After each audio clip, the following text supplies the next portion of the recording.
عمر صاحب ready Kuwait کے ہفتہ وار دینی پروگرام میں ایک بار پھر آپ سب کا استقبال ہے. ہمارے پاس ایک کالر ہے, ان کی کال لیتے ہیں. السلام علیکم. وعلیکم السلام ورحمۃ اللہ. جی کون اور کہاں سے بات کر رہے ہیں؟ سعید بات کر رہا ہوں. مولانا صاحب کیسے جی ہیں؟ سعید صاحب کیسے ہیں؟ اللہ سلامت رکھے آپ کو. مولانا صاحب جی اکثر آپ کے پروگرام بھی ہم سنتے رہتے ہیں. آج ہم کو آپ کی ضرورت پڑ گئی ہے. جی دوست یہ کہتے اس نے غصے میں وہ طلاق دے دی ہے اور قرآن پہ ہاتھ رکھ کے وہ کہہ دیا کہ میں نے تمہیں طلاق دے دی ہے. 3 دفعہ کہہ دی ہے. تو کیا مطلب وہ طلاق ہو گئی ہے یا کہ نہیں ہوئی ہے؟ یہ تفصیلاً تھوڑا سا بتائیں. مطلب ایسا کوئی طریقہ ہے کہ وہ جی جی سے بچا جا سکے؟ دیکھیں, یہ مسئلہ ایسا ہے جو آج کل خود میڈیا میں موضوع بحث بنا ہوا ہے, اور ہماری نادانی کی وجہ سے یا جہالت کی وجہ سے دوسرے لوگ بھی ہم پر ہنس رہے ہیں.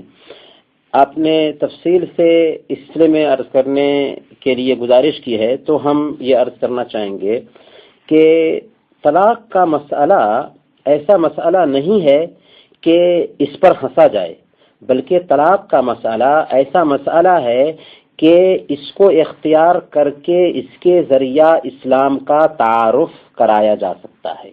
طلاق کا مسئلہ ایسا مسئلہ ہے کہ اس کے ذریعہ اسلام کا فلسفہ بیان کیا جا سکتا ہے, لیکن ہماری نادانی کی وجہ سے لوگ اس کو ہوا بنا چکے ہیں, یا ہمارے سماج میں اس کو غلط سمجھا جاتا ہے. دیکھیں وہ کیسے.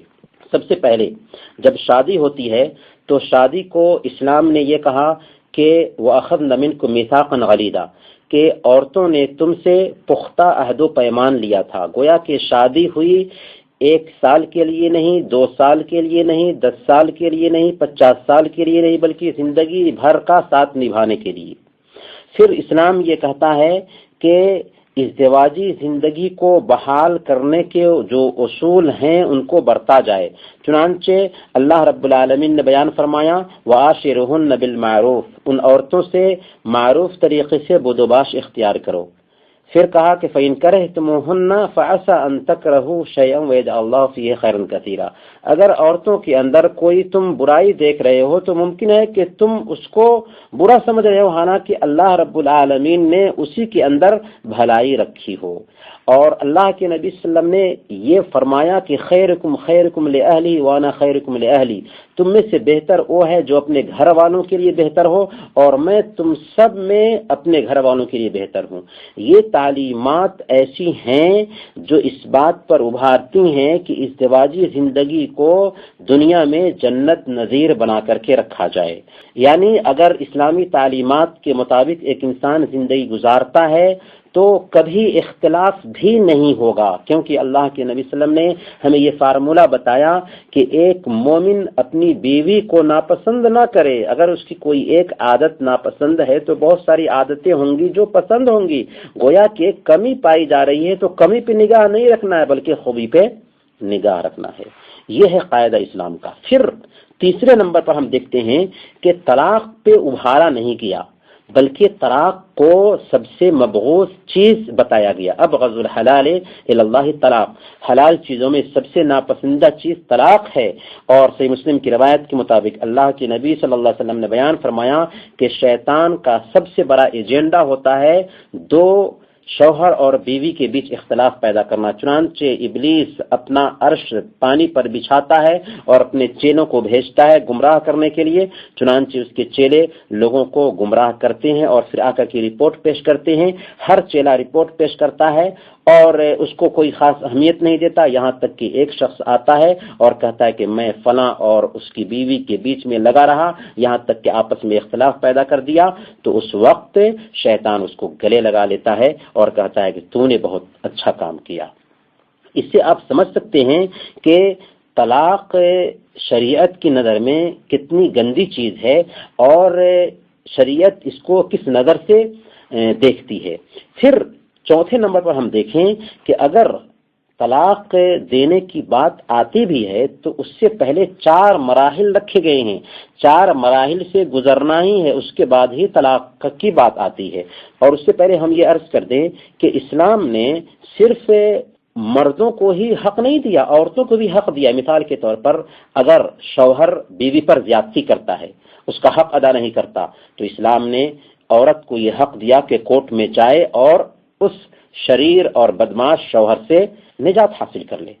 دوسرے دھرموں میں اس بات کی اجازت نہیں ہے تو کیا کرتا ہے شوہر؟ مار دیتا ہے راستے کے کانٹے کو ختم کرنے کے لیے، یا غلط الزام ڈالتا ہے، عزت پر حملہ کرتا ہے کہ اس عورت کا فنا سے تعلق ہے۔ ظاہر سی بات ہے کیا ہم برداشت کریں گے میری بیٹی پر یا میری بہن پر کوئی آدمی اس طرح کا الزام ڈالے؟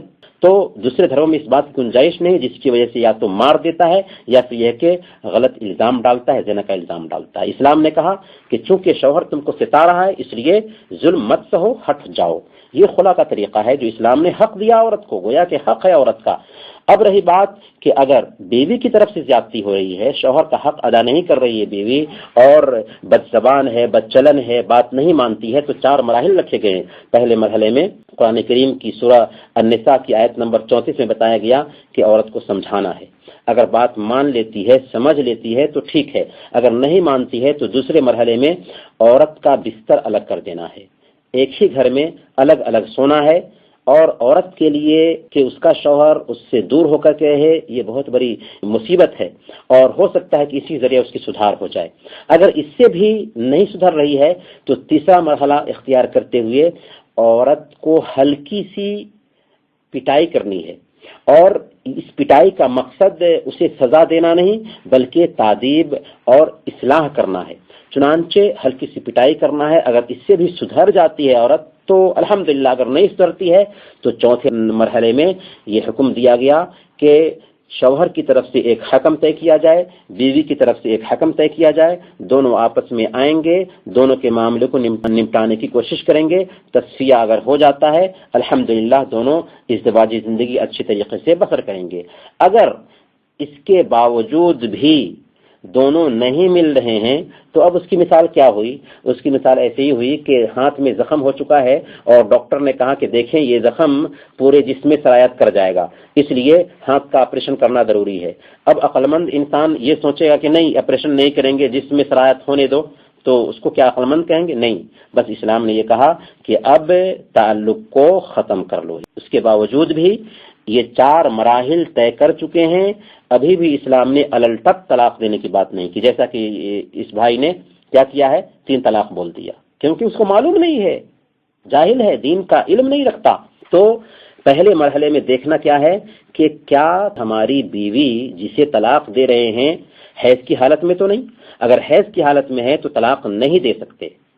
دوسرے نمبر پر یہ دیکھنا ہے کہ اگر وہ پاک ہے تو کیا اس حالت میں وظیفے زوجیت ادا تو نہیں کیا؟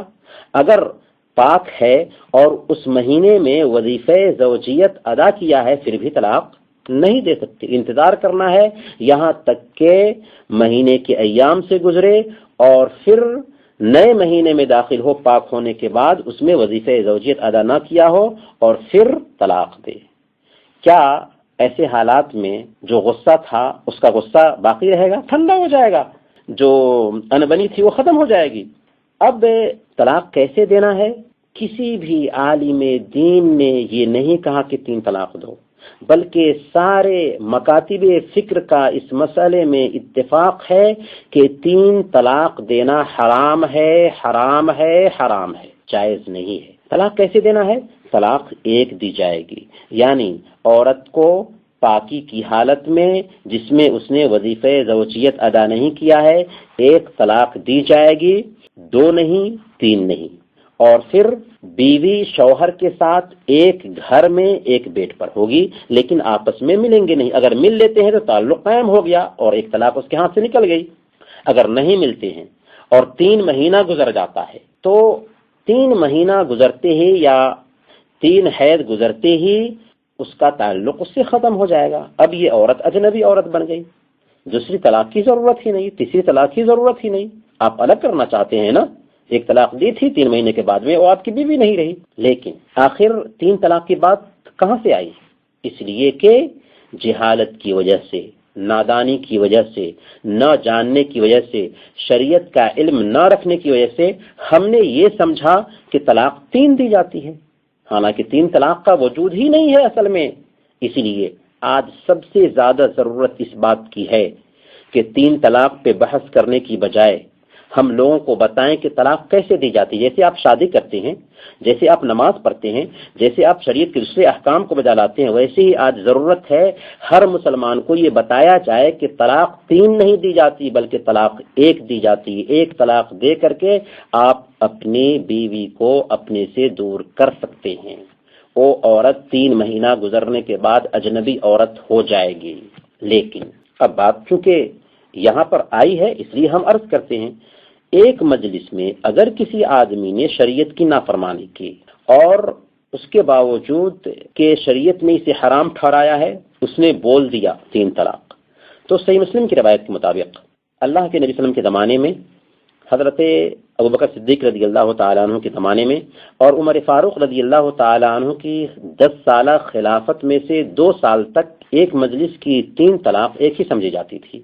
عمر فاروق رضی اللہ تعالیٰ عنہ نے جب دیکھا کہ لوگ جلد بازی کر رہے ہیں طلاق کے مسئلے میں، تو انہوں نے کہا کہ ان الناس قد استعجلوا في امر قد كانت لهم فيه انا فلو امضيناه عليهم فامضاه عليهم، کہ لوگ ایسے معاملے میں جلد بازی کر رہے ہیں جس میں ان کے لیے وسعت تھی، میں کیوں نہ اسے 3 قرار دوں، چنانچہ انہوں نے ایک مجلس کی 3 طلاق کو 3 قرار دیا۔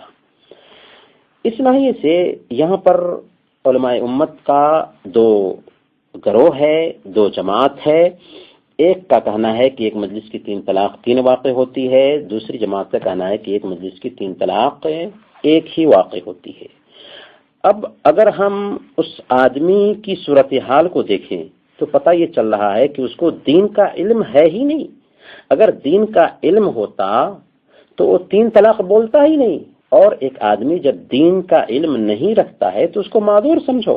لہذا ایسے حالات میں ہم یہ عرض کریں گے کہ پہلی فرصت میں لوگوں کے اندر یہ شعور پیدا کیا جائے کہ طلاق 1 دی جاتی ہے، 3 نہیں۔